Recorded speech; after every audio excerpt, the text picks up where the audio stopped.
It's always infected children the worst and the first because children are very impressionable. What words you should teach your children to look out for as well. Pronoun use, interdisciplinary, asexual, authentic self, cisgender, unconscious bias, critical race theory, critical self-reflection, decolonize, diversity, demisexual, environmental, social and governance, equity. Hi everybody and welcome back to Nick Talks. This episode's returning guest is a friend of mine, Barry Wall, from the creator of The Winning Mindset, which I believe now is 3 years old. Welcome, Barry, to the show. Nick, it's great to see you as usual. And yes, it is 3 years old. We've just entered our third year, which is extraordinary considering it started off as something far simpler. I think it's one of those things that when you do something, it goes out in the world and suddenly it doesn't feel like it's yours anymore. I just turn up and help the people. I remember, well, it would have been over 3 years ago, sat in a pub having a drink with you. And you said, Nick, I've got this idea. And then 3 years later, here we go. Successful online project. Yeah, it's been a fascinating adventure. It really has. And I've met so many wonderful people that are involved. In a nutshell, what is the Winning Mindset project? Well, it's a discipline.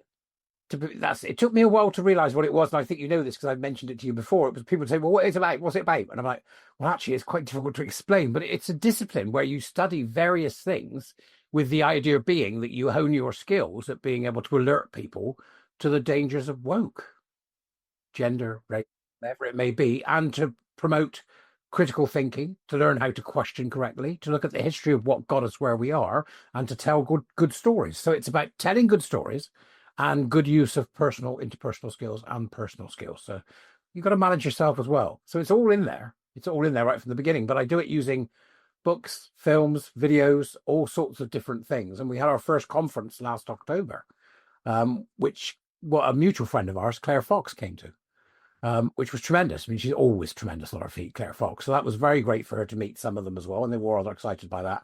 And I'm planning another one for October. So it's been very enjoyable indeed. And it's kept me going because you know as well as I do that I lost everything in terms of jobs, just like you did when your troubles started. You know, so. Yeah, and that's what happens with cancel culture, isn't it? You know, you think you've got a long-term career, you say one thing or do one thing that the so-called authorities, the elite, the establishment don't like, and bang, you're blacklisted, you're unemployed. I was actually talking to a former charity board member, chief exec today, and he's the same situation as me, unemployable in the charity sector now. And the charity he founded is at risk of going bankrupt because it's falling apart because he's not there anymore. It's amazing. We just keep repeating these same things. But I've invited you on today to talk about a specific part of your project. We all understand what woke is. We might not be able to define it, but we know it when we see it. It's hopefully it may be on its way out at the moment, but a bit too early to tell. But it's always infected children the worst and the first because children are very impressionable. We send our children to school paid for by our taxes and we allow the state to educate them. And this is where woke infested first of all in the education departments. How can parents do anything about this? How do parents know if their children are being propagandized or are being converted or being told lies and expecting to believe a lot of this rubbish that's being pushed on them? What can parents do? Well, I think the first thing is to understand what exactly it is you're up against. And I think that's the most important thing of all. This is not, by any stretch of the imagination, simple. People think it is. It's simple. It is not a simple thing. It is a deeply complicated thing. But that doesn't mean to say you can't begin to grasp the overall idea of what's happening is. And what's happening is that there is a battle over knowledge. That's the truth. It's a battle over what knowledge should be given to our children and how should that knowledge be given to our children. That's the two sides of it. And it's been going on for a long time. And so I don't want to say keep it simple because I imagine the people that, you know, are watching us more than capable of having a thought, but I'll try and give some analogies to make sense of it, if I may. I would say if you have to imagine that there's two ways to learn or two ways to think about learning, i.e. not what you do, but what you think. You're either right, we've got to nudge them and control them and get them to do what we want in a sort of Pavlov's dog's way, or go and explore and come back and tell me what you find. Which, that side's called human and that one's called behaviorist. Well, you either think that's the way to go or this is the way to go. And the problem we've got now is that the people that think that's the way to go are running the roost, and it's profoundly dangerous. It's anti-human, because the concept is that everybody's broken and they need fixing. So that's what the problem is. So we are beginning with from a footing that they think your child is in some way poorly, because they don't think in the right way. They think that this isn't just children, by the way, as well as I do. It goes through to universities and is being practiced in workplaces as well, like councils and the public sector and the private sector. So that's just the very basics of it. Well, how do they do that? Well, they use words. So the most important thing I think that parents can do is to understand what I would call would be key words of their ideology. So understanding those key words is, I suppose, a fundamental beginning to understanding what they're attempting to do. You and I know that there are many of them. For example, trigger warnings, safe spaces, trans, gender ideology, social emotional learning, belonging. That's what they're rebranding as, by the way, belonging. And I saw a new one the other day, you'll love this one, called cultural humility training. So whatever happens, they think by changing the word in the name of something, it changes the underlying thing. That's obvious from the problems we've had with gender and the men can be women, women can be men nonsense, is that they think that everything is created by speaking about it rather than the actuality of it. So there's a certain delusion going on. But in essence, they think that your child is in some way poorly and must be fixed to act the proper way. And to do that, they will use words and language around their belief system, which is based wholly on the fact that you are either the oppressor or you are the oppressed. Does that make sense? Do you think that's fairly straightforward? It is for me, but not everybody has been engaged in this discussion for many years. What gives some simple examples of what parents should be looking out for? Okay. Well, luckily enough, I put together a pack for parents a few weeks back, which I think I mentioned to you. So there's and I'm sure you can in some way give parents access to that, can't you? Once we've done. Yeah. I'll put the links to how to download all this stuff in the description of the video. So what I've actually done within that is that I've produced not just a letter that you can use with schools, but also a list of what I would call language use. So in other words, what words would you expect to hear from them? So let me give you some examples of what you'd expect to hear. And this can be from primary upwards. Okay. Things like social justice, pronoun use, interdisciplinary, asexual, authentic self, cisgender, unconscious bias, critical race theory, critical self-reflection, decolonize, diversity, demisexual, environmental, social and governance, equity, systemic oppression, social justice. So I've got a list here of about 25 words, which is like an opening salvo, if you will, of the words that they commonly use. The difficulty comes for parents is that they will want to ensure that their child is not exposed to anything that could be harmful, which would be most of this. There's no two ways about it. This mind virus of critical social justice is harmful across the board. It hides in school as things like social emotional learning. It hides in the workplace as things like EDI or DEI. This is the stuff that you and I know well. So this document may be of help to parents in that they can take a look and see whether they can get their head around what some of it means. It's an initial start for many. If your viewers are watching and they've not come across this before, they might be thinking, what's this guy talking about? It's a complicated, dark place, and you'd have to engage in order to understand it. This is where it becomes difficult. Well, how can you, if you don't understand it, but yet the teachers and the boards and the schools are fully on board with all this, how do you argue against it? Because you don't even have the language to argue against it because you're not playing on the same game board. That's the problem. So I've also included in the pack a letter. Now, this was written for a very specific reason. I am well past the point where I think that the law is going to act quickly enough in order to safeguard children. And make no bones about it, this is a safeguarding issue. It is a safeguarding red flag. And you you and I both understand the importance of safeguarding when it comes to children. It is a safeguarding red flag. So I think that you can't really just go in and tentatively say, well, I'm a bit worried about X. I'm a bit worried, because they're just going to ignore you, or they're going to wrap you up in knots, or they're going to put you into the process, and then you have to go through the process, which takes ages. Then you end up at the Department of Council, which they won't help. Then you go to the Department of Education, they won't help. So in other words, parents are really not just the first line, they are currently the only line that stands between them and their children being indoctrinated into this bizarre neo-Marxist power and oppression narrative stuff. So it's a really sharp sort of attempt to do what Mao did with children and what Hitler did with children, in that they created these youth who were completely indoctrinated. We've already got a whole generation of teachers who were indoctrinated, and they've been indoctrinated by the teacher training colleges, which is where, of course, all this came from, academia. So we know that they're there. So I wrote this letter, and it's to anybody reading it outside or doesn't have some understanding, it looks bonkers. You think this man's absolutely as mad as a hatter. But what parents can do, or the only thing that parents can do, is not just go in and politely say, they have to go in with an absolute sledgehammer, and they have to go, you are not doing any of this with my child. So in other words, it details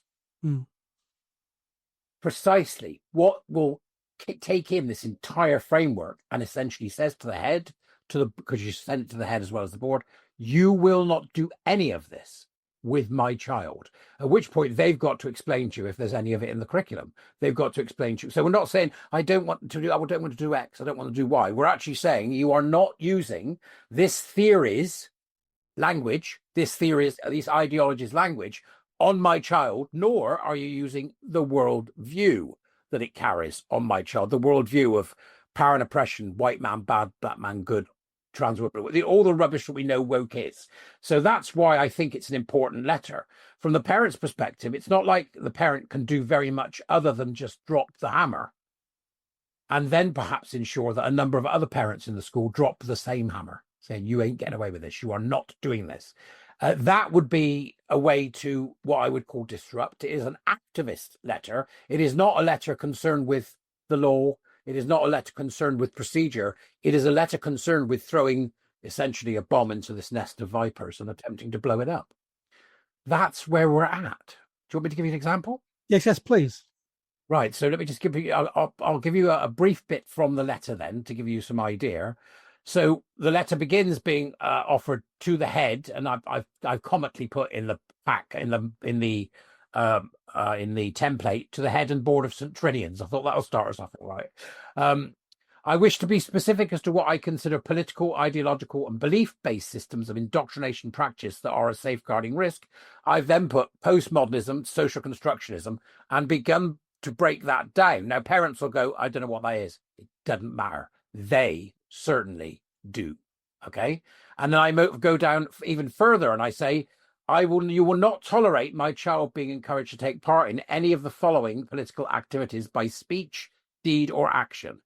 Pronoun use, positing gender as sex in a euphemistic way, the use of the word cis, the notion sex is assigned at birth, a belief in non-binary and trans individuals as a reality outside their belief system, that males can be females, that men can be women, and that boys can be girls, declarations of support as an ally to the LGBTQI plus community, which does not exist outside political fealty, membership of any school, and so on, and so on, and so on, or that my child is indoctrinated into queer theory in which boundaries are a hindrance to utopia, you can change language to introduce new, you deny reality and pervert STEM. Everything is about power and oppression. Identity is everything. So, in other words, I looked at there, I thought, how can we cause the most disruption as a parent who will feel absolutely hopeless against this because the state is against them. The state wants your children. And the easiest thing to do is to go in there with the whole damn lot and just hit them on the head and say, have this, smack. Now you deal with this. Ideally, with 8, 9, 10, 12, 14, 16, 18, 22 parents in the same school that you know who are willing to have the same fight.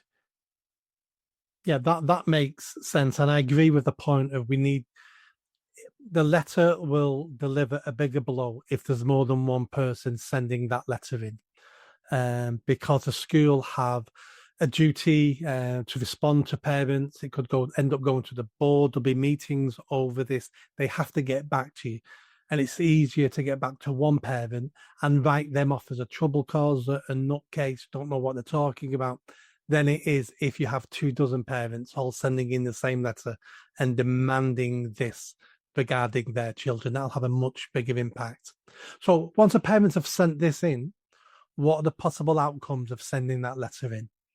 Well, bearing in mind, first of all, why we're doing it. We're doing it to disrupt. And you're right in that they're likely to come back to the parent. Now, the idea being that I've also sent them, along with this pack, woke bingo, right? Woke bingo it's got the words to tick them off, and it's designed for people in the workplace. So if they've got a meeting, and I sort of challenge people that got this from me to say, when nobody's looking in your workplace, stick it on the wall. Right, stick it on the wall, stick it on the notice board so that everybody can see it. And it's got head warrior and all that written on it. So it would all come back to me. So I also did something smaller, not a game, but similar, in that I've also identified, just to add to this before I answer your question, what words you should teach your children to look out for as well. I think that's important, right? So I've done 8 to 11, 11 to 13, and 13 and above. So you've got the breakdown of how you would explain to this. You could say to this 8-year-old, listen, you hear any of these words, just give mummy a ring at break time. You hear any of these words, give daddy a call later on when you know. So in other words, to get the children to also be aware of what's going on as well so that they can understand. Now, the likely outcome is going to be that they're going to say, can I have a meeting, please? Right? And my advice to the parents is don't. Refuse and ask for an answer in writing. Say that when you do not feel yet time is right for a meeting, but can you please answer in writing explaining how you're going to ensure that you stand by what I'm saying that my child should not be exposed to. So keep it in writing, because they want to get you into a meeting so that they can silence you and say that they've done it. Yeah. And your recollection of that meeting will be completely different to the head teacher's recollection of that meeting when they're writing the minutes. And also, yeah, the same with the parents that go with you will also have a different take on it. So very important that you keep it as a written conversation, and that they respond to you in writing. That's vital. And we call this paper trail. We need a paper trail. Absolutely right. So you keep the paper trail. Remember, I'm not saying to you this is going to do anything. I'm just saying it's going to disrupt. That's all. Because you've got nothing to lose. Because the minute you send your kids to school, they are going to start teaching them this stuff if you aren't careful. Now, I'm not saying this is happening in all schools, Nick. I'm not saying it's all teachers for 1 minute. But I'm saying that are you going to tell? Well, you can't tell. Therefore, the children have all got to be primed to understand what to look for. And the parents have all got to be ready to send this letter at the beginning of the school year. I mean, if I was ahead and I got my letter, in September, just as the school was starting, it went to the board and every other school in the area, I think I'd be doing something. I think I'd have to respond in some way, because parents have a very great degree of involvement in their children's education. They just don't realize the power that they've got. Under the Education Act, you may remember what the year is. I don't actually remember what the year is now, but the Education Act is quite a powerful tool for parents. But they will seek to undo that as we move forward. They will seek to undo the ability of parents to control the education of their children, because they want their utopia. That's the tin out bit, Yeah. And what parents have always done is taught their children to protect themselves. How many times have we said to children, don't go with a stranger you don't know? If a man stops you and wants to show you some puppies, the answer is no. And so we teach our children to protect themselves, because we're not always going to be there. And this is just a modern version of that, teaching them to see the words that can potentially harm them down the line. And then they need to tell their parents. Anybody who tells a child, don't tell your parents about this, is a groomer. That's the big red flag for me. Massive. It's a huge red flag. And I've tried to explain to people before, because obviously one of the primary worries for parents is physical, emotional, and sexual abuse. Well, this is a different type of, this is intellectual abuse. This is spiritual abuse. It's a different type of abuse altogether, and that the abuse is aimed at disrupting the child's ability to take part in society, as you and I would know it, as a society, which, whether we like it or not, is based upon Christian ideology. We are a Christian society. You don't have to be a Christian to understand that. You don't have to have an affinity with brick to understand it's the foundation of your house. So I think there's we've got to be really important in understanding that what they are attempting to do is undo everything that's come before, which is why they change history. It's why they suddenly decide that Joan of Arc is trans, or that it's just, they're absolutely bonkers. I mean, absolutely insane. So, but this is not just happening in regards to gender. It's also happening in regards to race, as you're well aware. It's this idea that the British were responsible for slavery and that they were an oppressor. It's utter nonsense. We spent, I think, 800 years fighting slavery, and eventually we paid all the slave owners to stop. Even while there was still I mean, for goodness sake, there's more people in slavery today than there was then, but they don't pay attention to that because they might have to do something. God forbid, Nick, we have to do something rather than try to be something. So I think parents need to be very well aware of how that happens within schools. I mean, they should already be aware and controlling the social media use of their children, which I imagine most parents are. They're very well aware that can be dangerous. But you can inoculate your child against this, and that is you've got to teach them to critically think as early as possible. So I would say between the ages of 11 and 13. 13 is the key year. I always get people get upset with me because I talk about the educational adult, which the educational adult is 13 and above. Now they're not an adult. They're on their way to adulthood. They won't be an adult legally and correctly until they're 18. But educationally, I can explain the same thing to you as I can explain to a 13-year-old, and they are just as capable of understanding it if it's explained correctly. In other words, they have the same capacity to learn as we do. So as parents, don't be nervous about having to have a conversation with your 13-year-old that might seem to you to be a bit rigorous, but you may find they'll grasp far more easily than you realize. Have faith in them. We've got this down far, Nick. Look, the fact that we can do this, is just an extraordinary thing. The fact that Elon Musk caught a rocket. I mean, for goodness sake, I can't stop watching it because it gives it all the hair on the back of it. I'm like, oh my god. And he's not done. He's done it twice now. I think, or 3 times. He's caught this rocket. So we are an extraordinary species, and I think that this anti-reality, anti-human thought that comes with woke is a serious detriment to our future, and it's simply a rebranded shape from the past. Stalin, Mao, Hitler. Of course, they're not doing what Stalin, Mao, Hitler, Pol Pot, and the others did yet. Yeah. Right? That's it. But their utterances, what they say, the way they think, the way they see, is the same. It's the same. Equity. And one of the reasons why they're going after the children, because we saw that in China under Mao, school children were exposing their parents for saying the wrong thing, reporting them to the police because my parents said this during a meal. And they'll tell their teachers and tell the police they had their parents arrested and some of them were killed because of it. We've already had it in this country where children are going home and telling off their parents because of net zero. Don't put that light on, mummy. Why don't you buy this? Why don't you buy that? It's eco-friendly. These things have already started at a very low level, but there's only one direction it's going in if we don't stop it. Absolutely right. Children belong to their parents. They do not belong to the state. Absolutely 100% right. It's important, I think. I'm going to try to explain this in a way that would be sort of understandable to somebody who's not an educationist like myself. When you teach children, if you're teaching them and you're thinking about their thinking processes, so ignore everything. You can teach a child to make a cake. You can teach a child as they get older to build a nuclear reactor, for goodness sake. So there's that side of things, but there's also this side, the critical side, i.e. our critical thinking, our skills at how we think. And it's easily visualized as a kind of pyramid, right? So I can say to you, what's 2 + 2, right? And you'll come back with a standard, well, that's 4, Barry. Now, if I then say to you why, you're going to go, well, because it is. Well, that's a child's answer. The truth of the matter is you don't know why. And the reason you don't know why is because you know it, but you don't understand it, right? So the first level of knowledge is know. Then imagine the next one is understand. And the next one is where you begin to practice it and involve yourself in it. So in other words, it's like a pyramid. Now, those first 3 I've just mentioned are low-level learning. Then you've got the higher level learning, which at the top has what's called evaluation. So I might say to you, Nick, right, we've been using the number system that gives us 2 + 2 for hundreds of years. Can you come up with 3 other number systems we could have used and where they came from? And you go off and do the research. So you're evaluating the concept against something else. When they teach now, they've taken off the top 3. So they don't encourage critical thinking, and they've replaced it with one word, just one word: activism. That's what they've replaced it with. And that came straight from the Communist Party. It's called the COMBI-B model, and it's being used today in Britain's civil service. Mm. And what they're basically saying is we're now at the apex of human learning. We don't have to look at anything else, evaluate anything else, because what we know now is set in stone and can never be changed. And we're at the apex.